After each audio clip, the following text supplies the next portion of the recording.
ফিলিস্তিনের গাজাবাসীর জন্য অর্ধ কোটি টাকা অনুদান দিল বাংলাদেশের হাফেজি হুজুর সেবা ফাউন্ডেশন।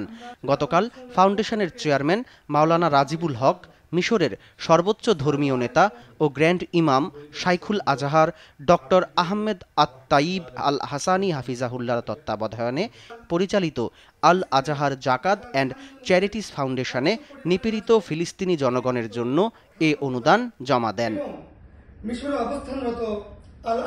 এর আগে হাফেজি হুজুর সেবা ফাউন্ডেশনের চেয়ারম্যান মাওলানা মুহাম্মদ রাজিবুল হক ও সাধারণ সম্পাদক মাওলানা কাওসার আহমেদ সোহাইল 4 সদস্যের একটি দল নিয়ে কায়রো বিমানবন্দরে পৌঁছলে মিশরে অধ্যয়নরত বাংলাদেশি শিক্ষার্থীরা তাদের উষ্ণ সংবর্ধনা দিয়ে অভ্যর্থনা জানায়।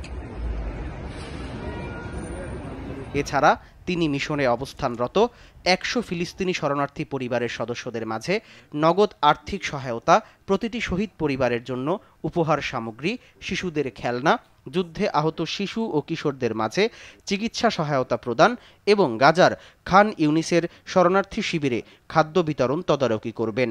এছাড়াও ফিলিস্তিনের পুনর্গঠন ও মিশরে আল আজহার বিশ্ববিদ্যালয়ে বাংলাদেশি শিক্ষার্থীদেরকে নিয়ে শিক্ষা, সেবা ও নানামুখী কার্যক্রম পরিচালনা করবেন। সামদানি প্রত্যয়, RTV।